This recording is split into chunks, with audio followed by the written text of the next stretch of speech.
I like Dark Souls. It's a truly seminal experience that taps into a style of gameplay most people didn't know they needed in their life. It establishes a rich in-game world that brilliantly weaves in and out of itself in unanticipated ways. And it comes as close as possible to mastering the technique of creating tension before finally giving the player a sigh of relief. I like Dark Souls, but I think Dark Souls is not even in the same stratosphere as Bloodborne. The original Dark Souls can be incredibly compelling, but it can also be incredibly frustrating. The game has a litany of technical issues and questionable design choices that can make for a consistently unintuitive, aggravating experience pretty much the entire way from start to finish. To put it plainly, although Dark Souls certainly earns its reputation of being significant, it is far from a refined experience. So along comes Bloodborne, FromSoft's first attempt at a Souls game outside of the Demons and Dark Souls universes. A departure from the template in many ways, Bloodborne introduces a fascinating new world, implements a unique style of play, and serves as a jolt of adrenaline to the methodically calculated Dark Souls blueprint. And it does all of those things really, really well. So today we're going to look at 3 major areas in which Bloodborne improves upon the Dark Souls formula, one of each that highlights what you see, what you do, and where you do it. In each of these areas, we'll start by identifying the problem presented by Dark Souls, discuss the action taken to address it, and then present the result that we got in Bloodborne. And along the way, we're going to see exactly how Bloodborne manages to achieve what Dark Souls could not. The combat in Dark Souls is known for being slow, methodical, and calculated, and when it's clicking right, this can lead to some really satisfying and strategic moments throughout the game. But when it's not clicking, the combat can also feel incredibly clumsy, like you're constantly fighting the game to get the results you want. This can lead to frustrating encounters where small mistakes or minor mechanical issues can feel like punishments rather than opportunities for learning. So here's our first problem to solve for. How do we improve an awkward, overly punishing combat system while still maintaining the aggressively challenging DNA that Souls games are known for? Well, Bloodborne injects a few things into this equation to spit out a different result. The most notable change is the implementation of the game's rally mechanic, which allows the player to win back health lost by doing damage to enemies within an immediate time frame. This change makes the game's combat more forgiving, as the opportunity to regain health mid-fight makes small mistakes or wrong guesses on enemy attacks less punishing. Whereas in Dark Souls, the goal is to avoid taking damage at all costs, in Bloodborne, it's okay to take damage. In fact, the game expects you to. Of course, being overzealous with this mechanic can still result in you getting sent to your death, so knowing how much to take advantage of it is key. But in general, being able to rally gives the player more freedom in combat to experiment and play a little more loosely. Fights themselves aren't any less challenging in Bloodborne, but with the rally system you're given a tool that gives you the opportunity to stay in them a little longer. The second change is a shift to a more standardized armor system, which removes the weight burden of items and gear, and in turn the encumbrance system found in Dark Souls. Different sets of attire still provide different defensive stats, but one stat that is not affected is movement and roll speed. So this means that you're no longer micromanaging each piece of equipment you're wearing, attempting to find a combination that fits underneath that magical threshold for fast movement. You also don't have to deliberately level your character in a way that's focused on increasing equipment load, allowing you to hone in on other stats that better match your particular build. Bloodborne's lack of encumbrance from equipment means that you can equip what you want, when you want, and still be able to play the game in the more fluid, more assertive way that it was designed to be played. And lastly, we have the tremendous improvements made to the parry system between games. Parrying in Dark Souls is misguided. It's a prime example of a gameplay mechanic that presents itself as high risk, high reward, except the risk is almost never worth taking. Here's a clip from a video I made on Dark Souls discussing parrying in that game. Because the window to land a parry can be so small, and the consequence of a failed parry so large, it's almost never worth attempting unless you're willing to spend the time it takes to memorize every single new enemy's parry point. And the only way to practice that all but requires you to die over and over again, on top of all the times you're already doing that. The reality is, it's simply more efficient to play Dark Souls in a way that you know is reliable, which means defensively, methodically, and usually without parrying. But parrying in games is fun. It's something the player should want to interact with, and Bloodborne seems to recognize this by implementing a parry system that is much more accessible, much more apparent, and much more worth using. Attacks that can be parried are almost always clearly telegraphed with big animations, and there's simply a larger time frame during which you can fire your gun to hit the parry window. If you miss that window early, you'll likely still hit the enemy with your shot, allowing you time to either recover or move in for a melee attack. If you miss that window late and the enemy lands its attack on you, you can still choose to attack immediately afterwards, giving you the chance to rally and regain some of the health you lost as a result of your missed parry. So in Bloodborne, you're still punished for not executing a parry correctly, but not to the severity that you are in Dark Souls, and you're also given a choice on how to respond when this does happen. It's a really well-balanced system that feels so much better, and it encourages the player to actually add parries into their repertoire of combat maneuvers rather than deliberately avoid them. The result of all these changes is a combat system in Bloodborne famously distinct for its fast pace that rewards assertive tactics. Getting damaged doesn't mean that you need to immediately retreat to regain your positioning. Movement and roll speed are no longer tied to an invisible threshold of equipment weight. Parrying enemies becomes not only fun to do, but also legitimately useful during combat. Perhaps most importantly, Bloodborne's combat maintains the challenging DNA found in Dark Souls without making the player feel like they're fighting against the game to successfully make it through enemy encounters. Problem solved.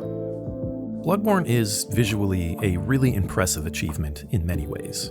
Now, comparing this directly to the original Dark Souls, or even its remastered version, isn't completely fair considering the difference in hardware the games were released on. But I want to focus on one aspect of the visuals that was not just vastly improved from a technical standpoint, it was also just crafted and manipulated more effectively to enhance several areas of the game. Because the main problem with the lighting in Dark Souls wasn't necessarily the quality of it, it was the fact that it often detracted from the game experience in strange ways. The default brightness setting is painfully low, and even when adjusted, there's wild inconsistencies in light and dark, sometimes within the same environments. The lighting system also struggles in places that contain more rugged geometry, creating bizarre pockets of darkness that look unnatural. And then of course there's areas like the Tomb of the Giants. Nope! But seriously, there's many areas in Dark Souls that rely much too heavily on darkness as an asset without actually using it to provide an equal payoff.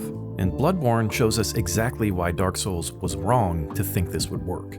When you play through Bloodborne, you'll immediately notice that the lighting is one of its strengths. Yharnam is arguably an even harsher and more oppressive game world than Lordran from Dark Souls, but it rarely ever relies on darkness as a feature to get that done.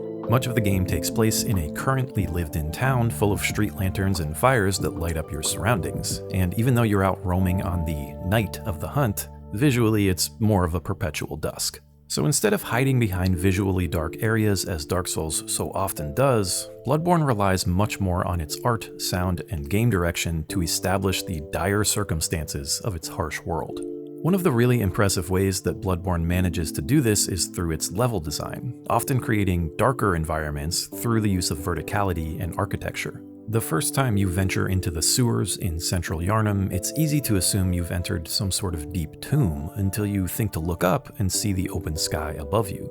Old Yharnam creates a similar feeling as you carefully traverse its lower streets, no longer made brighter by the lanterns and homes of the rest of the city, and instead giving the sensation that the old buildings on all sides are towering over you. So Bloodborne uses its lighting from an art direction standpoint to help create unique spaces, and that rarely ever involves just making an area darker. It's also just impressive what it does within those spaces. Bloodborne frequently uses its lighting to create centerpieces and points of focus throughout its world, which not only act to guide the player at certain times, but also serve as excellent opportunities to inject visual variety and add a dramatic layer to help establish the game's grandiose aesthetic.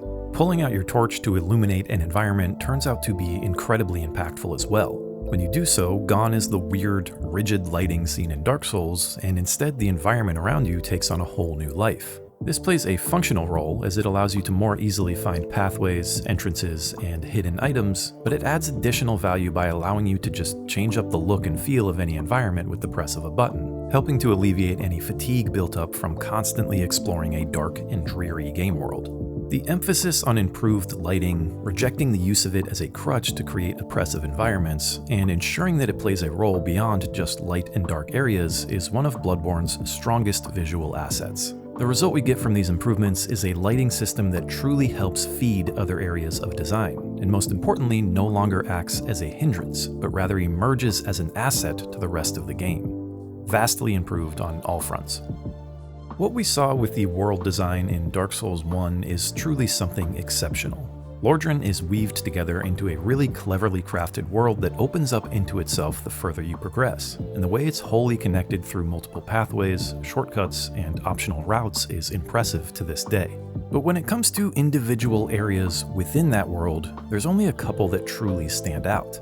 Several others, the Blight Towns, the Darkroot Gardens, the New Londo Ruins, they might be memorable, they might be infamous, but often not for the right reasons. Environments in Dark Souls are often drab, full of awkward assets and geometry, and in the cases of indoor or enclosed areas like caves or tombs, they're just not really built for the type of combat the game wants you to follow. Alright. Here's another clip from my Dark Souls analysis. Unfortunately, the game also adores areas that are the opposite of this. Closed-off corridors that leave little room for strategic movement, filled with swarming enemies that leave little time for planning. These sections ask you to quickly react rather than carefully plan, and the combat and camera system are not built for that type of design. Now, while we were all busy accidentally smacking our swords into the walls of tiny corridors that enemies could swing right through, FromSoft was hard at work taking this criticism to heart and creating something outstanding with Bloodborne. Many levels in Dark Souls follow the principles of its intertwined world design on a micro level, connecting back on top of themselves after arduous runs through tricky enemy encounters. Bloodborne takes this framework and perfects it, taking it from concept to standard time and time again. There's few things more satisfying than patiently making your way through a dangerous new area before eventually discovering the shortcut that leads back to the initial lamp you started at. The Forbidden Forest, Cainhurst Castle, Old Yharnam, and more are all fantastic examples of this, and if anything, Bloodborne is so effective at implementing this style of level design that it almost starts to become too predictable. But stay tuned for the end credits of this video for more on that.